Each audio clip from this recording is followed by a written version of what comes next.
Digital प्रसारण विज्ञान में विकास के साप्ताहिक कार्यक्रम में आप सभी का हार्दिक स्वागत और अभिनंदन है।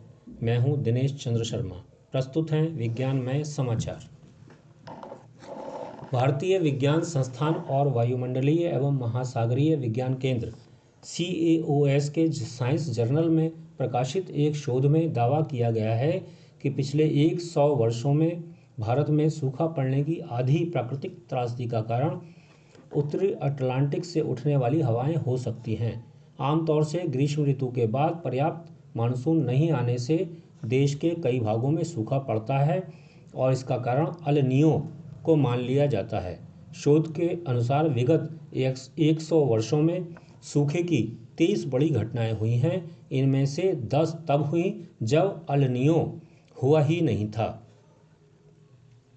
अमेरिकी अंतरिक्ष एजेंसी नासा ने चंद्रमा पर मानव को भेजने के अपने अभियान के लिए एक भारत अमेरिकी सहित कुल 18 अंतरिक्ष यात्रियों का चयन किया है।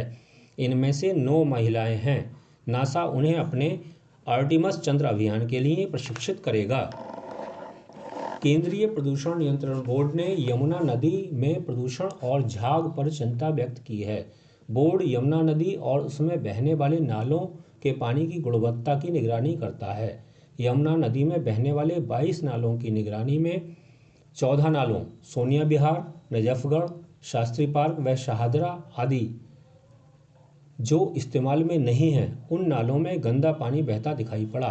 इसका संज्ञान लेते हुए केंद्रीय प्रदूषण नियंत्रण बोर्ड ने दिल्ली जल बोर्ड को STP द्वारा बनाए गए मानदंडों का अनुपालन सुनिश्चित करने के लिए समयबद्ध कार्रवाई की योजना प्रस्तुत करने का निर्देश दिया है। मानदंडों का अनुपालन न करने वाली औद्योगिक इकाइयों और सामान्य अपशिष्ट शोधन संयंत्रों के विरुद्ध कार्रवाई करने को भी कहा है। यही निर्देश हरियाणा और उत्तर प्रदेश के राज्य प्रदूषण नियंत्रण बोर्डों के लिए भी जारी किए गए हैं। मोरारजी देसाई राष्ट्रीय योग संस्थान नई दिल्ली कोविड-19 परिदृश्य के बाद ई-शिक्षा और वर्चुअल अध्ययन के नए मानदंड अपनाने की तैयारी कर रहा है। संस्थान ने योग शिक्षा में सुविधा के लिए निर्देश देने वाले वीडियो के व्यापक सेट्स के उत्पादन का कार्य भी शुरू किया है। दुनिया के विभिन्न देशों में योग को बढ़ावा देने के लिए संयुक्त प्रयासों को और प्रभावी बनाने के क्रम में नई दिल्ली में आयुष मंत्रालय और भारतीय सांस्कृतिक परिषद ICCR के बीच एक उच्च स्तरीय समीक्षा बैठक आयोजित हुई है। प्रामाणिक योग को विश्व भर में प्रोत्साहित करने के लिए योग प्रमाणन बोर्ड YCB के लिए प्रमाणन ढांचे के इस्तेमाल का निर्णय भी लिया गया है।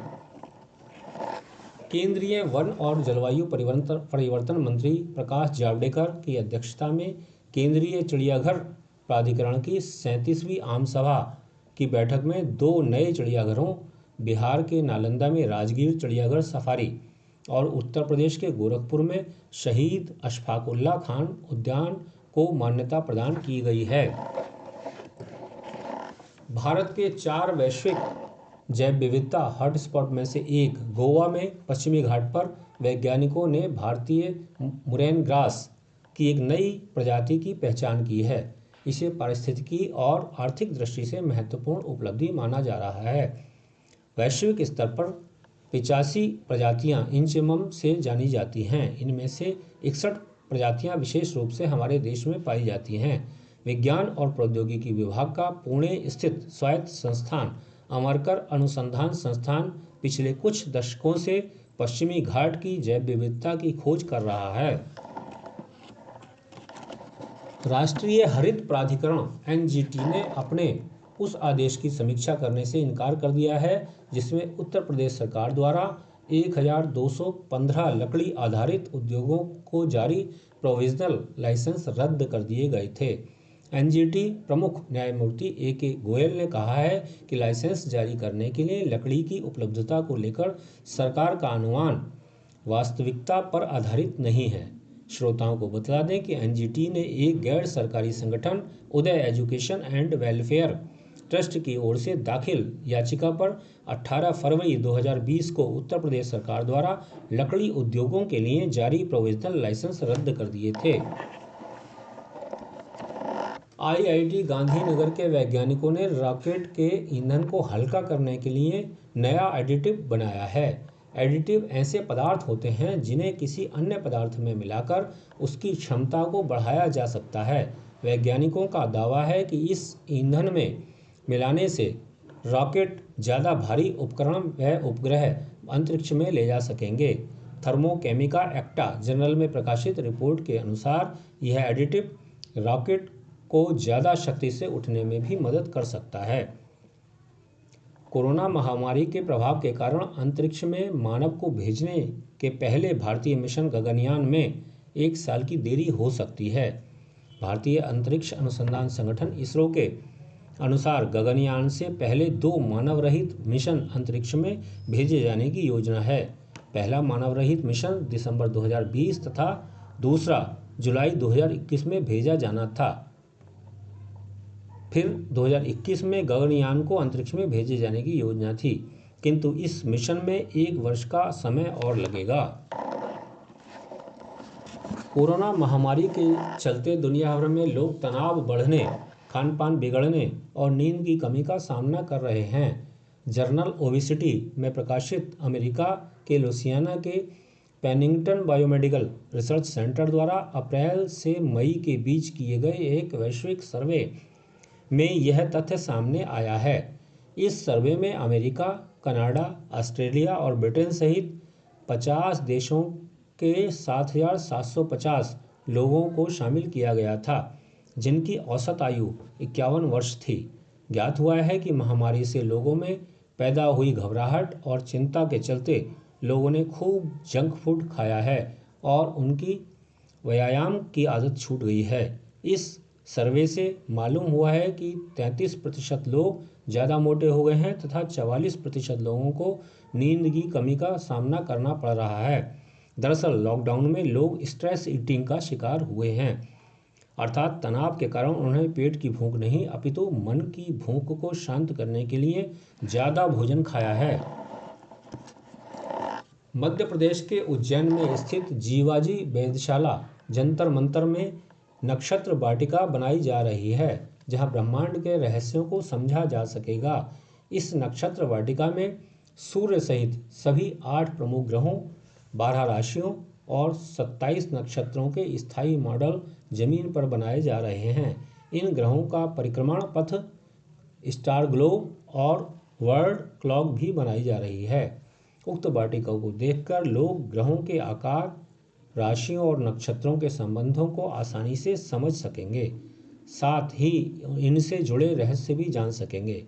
श्रोताओं को बतला दें कि जीवाजी वेधशाला का निर्माण मालवा के गवर्नर रहे महाराजा सवाई जयसिंह ने, कृपया पुनः सुन लें, जीवाजी वेधशाला का निर्माण मालवा के गवर्नर रहे महाराजा सवाई जयसिंह द्वितीय ने सन 1719 में करवाया था। सौरमंडल के सबसे बड़े ग्रह बृहस्पति और शनि 357 वर्ष बाद 21 दिसंबर को एक दूसरे के बहुत ही नज़दीक आएंगे। वैज्ञानिकों के अनुसार इस दुर्लभ खगोलीय घटना में दोनों ग्रहों के बीच की आभासी दूरी मात्र 0.06 डिग्री रह जाएगी।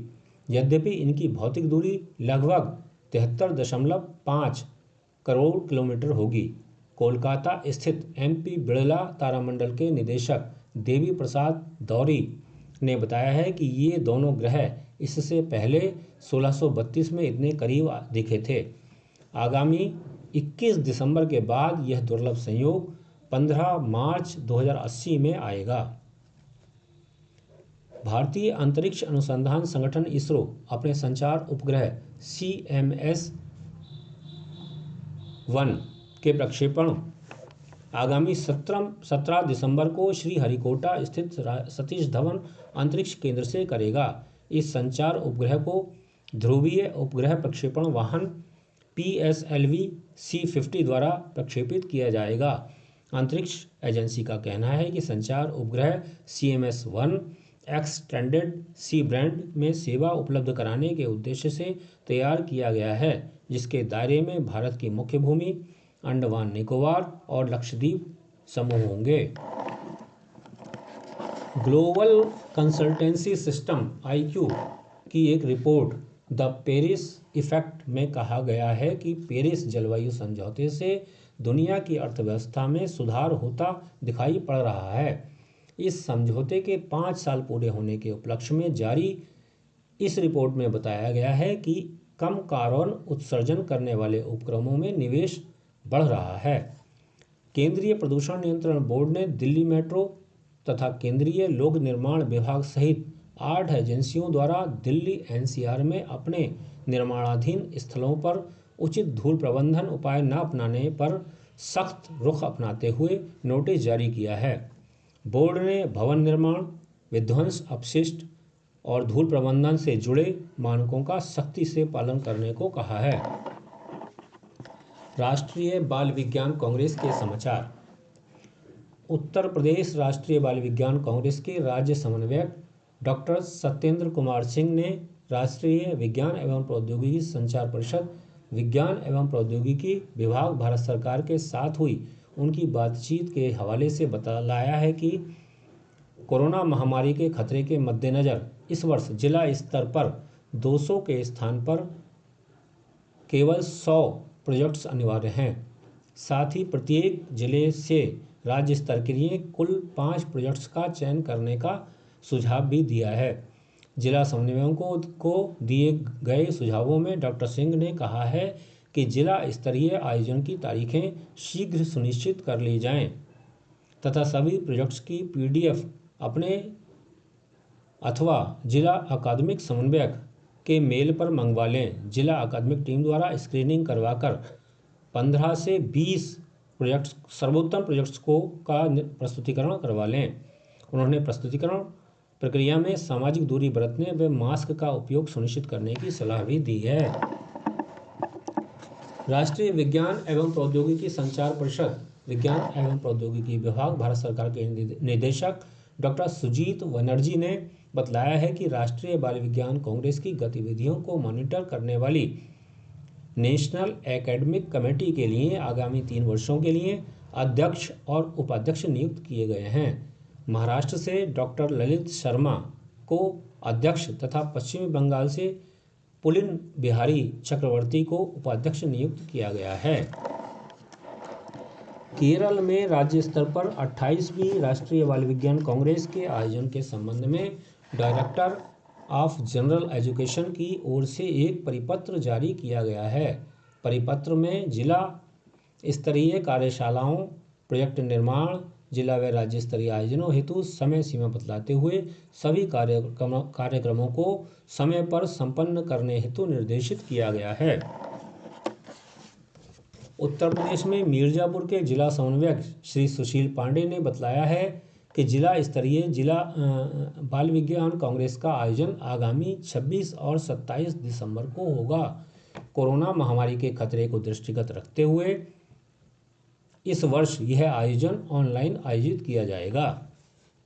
उत्तर प्रदेश में ही कौशाम्बी जिले की राष्ट्रीय बाल विज्ञान कांग्रेस की शिक्षक मार्गदर्शक कार्यशाला ऑनलाइन संपन्न हो गई है। इस अवसर पर अपने संबोधन में वरिष्ठ वैज्ञानिक एवं अध्यक्ष, राज्य आयोजन समिति, राष्ट्रीय बाल विज्ञान कांग्रेस उत्तर प्रदेश, डॉक्टर चंद्रमोहन नौटियाल ने कहा है कि बाल विज्ञान कांग्रेस में सहभागिता से बच्चों में वैज्ञानिक चेतना संपन्न होती है और वे अपनी समस्याओं के वैज्ञानिक तरीके अपनाकर समाधान करते हैं। डॉक्टर नौटियाल ने शिक्षकों का आह्वान किया है कि वे बच्चों को कोविड-19 महामारी पर आधारित प्रोजेक्ट्स बनाने के लिए बच्चों को प्रेरित करें तथा समाज में इस महामारी से बचाव के लिए जागरूकता उत्पन्न करें। उन्होंने अच्छे प्रोजेक्ट्स की तकनीकी पर भी विस्तार से चर्चा की। इसी क्रम में विकास प्रयागराज के वैज्ञानिक डॉक्टर मोहम्मद मसूद ने कहा कि प्रोजेक्ट्स मुख्य विषय से संबंधित तथा स्थानीय समस्याओं पर आधारित होना चाहिए, जिन्हें विज्ञान विधि अपनाकर पूर्ण किया गया हो। TPS प्रयागराज के वरिष्ठ प्रवक्ता डॉक्टर संजय श्रीवास्तव ने कहा कि प्रोजेक्ट का सारांश ऐसा हो जिसमें प्रोजेक्ट की सभी बातें समाहित हो जाएं। इस अवसर पर कृषि विज्ञान केंद्र कौशाम्बी के वैज्ञानिक डॉक्टर आशीष श्रीवास्तव, डॉक्टर संतोष कुमार सिंह, जिला विज्ञान क्लब के समन्वयक वसीम अहमद, प्रताप सिंह, विज्ञान संचालक संजय प्रजापति ने भी अपने विचार व्यक्त किए। वेबिनार का संचालन विज्ञान संचालक आयुष अंकोर ने किया। हरियाणा ज्ञान विज्ञान समिति व हरियाणा विज्ञान मंच द्वारा करनाल में जिला बेसिक शिक्षा विभाग के सहयोग से राष्ट्रीय बाल विज्ञान कांग्रेस के लिए मार्गदर्शक शिक्षकों की कार्यशाला का आयोजन गूगल मीट के माध्यम से किया गया। कार्यशाला में सरकारी व गैर सरकारी स्कूलों के लगभग 170 विज्ञान शिक्षकों ने सहभागिता की। हरियाणा विज्ञान मंच के राज्य संयोजक श्री कृष्ण वत्स, डॉक्टर चंद्र प्रकाश, डॉक्टर पवन कुमार, डॉक्टर बबीता, डॉक्टर सुशील कुमार व श्री जयप्रकाश शास्त्री ने इस अवसर पर अपने विचार व्यक्त किए।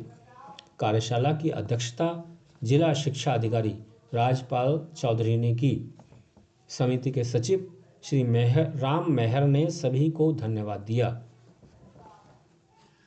देश भर में जिला स्तरीय बाल विज्ञान कांग्रेस के आयोजन आरंभ हो गए हैं। विगत 6 दिसंबर को बिहार के बेगूसराय में भी जिला स्तरीय बाल विज्ञान कांग्रेस का आयोजन संपन्न हो चुका है। आज का डिजिटल प्रसारण विज्ञान में विकास का आज का अंक संपन्न होता है। अगले सप्ताह फिर मिलेंगे, तब तक के लिए नमस्कार।